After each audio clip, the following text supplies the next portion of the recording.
Bienvenue à tous. Bienvenue à ma capsule Les marchés, la bourse et vos portefeuilles. Aujourd'hui, 18 juin 2020, première vidéo à partir du bureau, mais sans ma caméra HD habituelle et ça se fait à partir du laptop de l'ordinateur. Donc, on s'arrange comme on veut. Comme je dis, pour nous aussi, le déconfinement, ça demande beaucoup d'ajustements. En tout cas, c'est plus d'ajustements que le confinement qui était radical et rapide. Disons que dans le déconfinement, on est entre deux. Fait que c'est complètement différent de la façon de travailler. Fait que on va avoir tous les outils au niveau des prochaines semaines pour pouvoir faire les vidéos correctement à partir du bureau. Mais c'est pas une raison de ne pas pouvoir vous parler. Donc, pour la revue des marchés, aujourd'hui, la bourse canadienne était à la hausse de 0,33%. Et la bourse américaine de plus 0,06%. On va dire que ça fait du surplace. Je dis toujours la bourse américaine, je parle du Standard & Poor's 500, la bourse canadienne, le TSX. C'est vraiment une deuxième journée sans direction claire. On va le voir un petit peu plus tard les explications. Donc, c'est assez stable. Donc, depuis le début de l'année, au Canada, on est à moins 9,28%. Aux États-Unis, à moins 3,57 en dollars américains. Et juste pour vous donner la comparaison, parce que je n'en ai pas parlé tellement dans les autres capsules, l'indice Nasdaq, et l'indice qu'on entend pour plus les technologies, les nouvelles entreprises, c'est l'indice Nasdaq depuis le 1er janvier.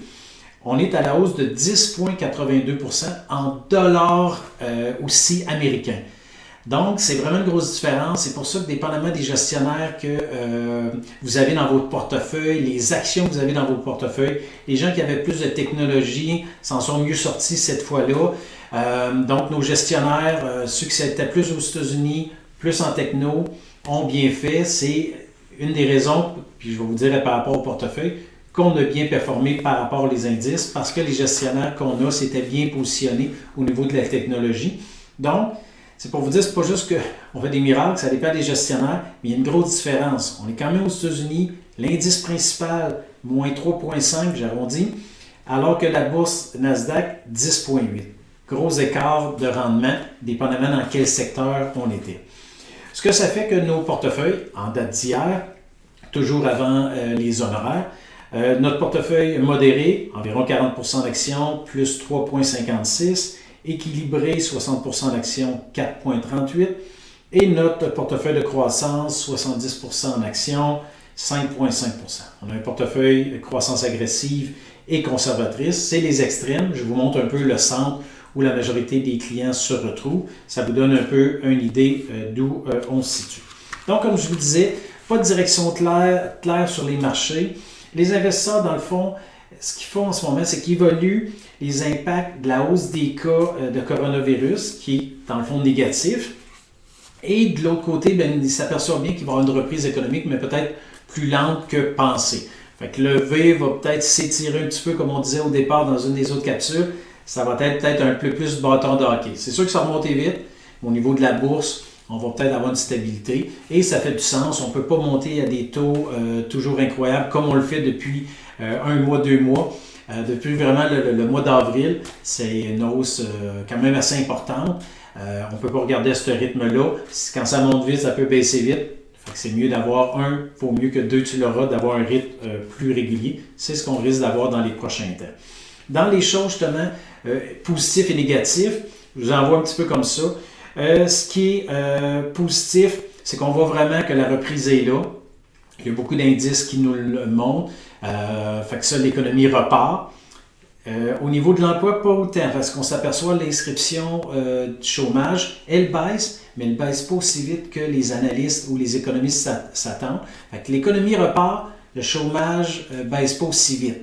Parce que les entreprises, peut-être, être plus efficaces, travailler avec moins de personnes. Ça va peut-être avoir dans les prochains mois, on va voir là, qu'est-ce qu'il y en est de ça.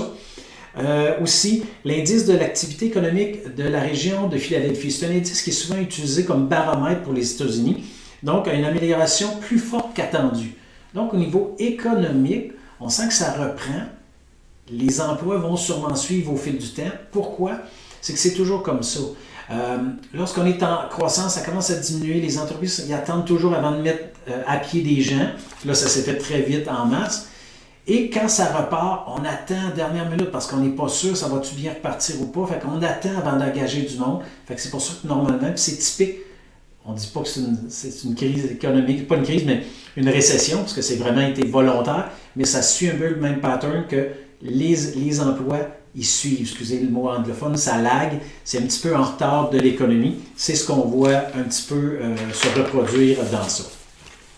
Donc, le marché digère toutes les données qui sont là. Souvent, les gens parlent de deuxième vague parce qu'on en parle de plus en plus. C'est indéniable, ça va arriver, c'est normal. Je ne veux pas comparer, c'est pas la même chose, mais c'est comme la grippe. C'est normal qu'il y ait des temps où ça revienne plus fort. La différence, c'est qu'on sait qu'il n'y aura pas le même impact, pour différentes raisons. Une des premières raisons, on a vu, le président Trump, même le premier ministre, ils ne refermeront pas l'économie. Pourquoi? Parce qu'ils savent, ils connaissent un peu plus le virus. Au début, on ne savait pas, on a tout fermé, c'est une protection parfaite. Là, on sait un peu plus. On sait que les jeunes ne sont pas affectés. On sait que les gens de 50 ans et moins, c'est pas vraiment dangereux, pas plus dangereux, puis encore là, je ne compare pas, mais des taux de mortalité d'une grippe ou d'impact de ça. Il va peut-être arriver qu'une entreprise, une éclosion, c'est plus important. On ferme l'entreprise ou on fait des distanciations plus importantes pendant une semaine, 2 semaines. C'est 2 semaines la règle. En tout cas, c'était ça. Oui, puis après ça, l'entreprise repart. Mais on ne fermera pas toute l'économie.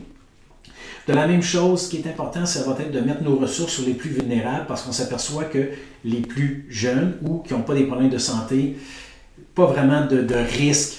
Il y a du risque à aller en auto, mais pas plus de risque que d'autres choses. Donc, c'est ce qu'on s'aperçoit. Donc, c'est où on en est. On risque d'avoir un été probablement plus stable, mais c'est pas une prédiction, comme je dis toujours. On a monté beaucoup plus vite que je pensais, un peu plus stable avant de revoir là, vraiment les perspectives 2021. Fait que l'automne pourrait être plus intéressant. Fait que je vous souhaite une très belle journée. J'espère que vous profitez de la chaleur et du beau temps, que vous êtes près d'une piscine, surtout près de vos gens. C'est ce qui est le plus important. Je vous souhaite une belle journée.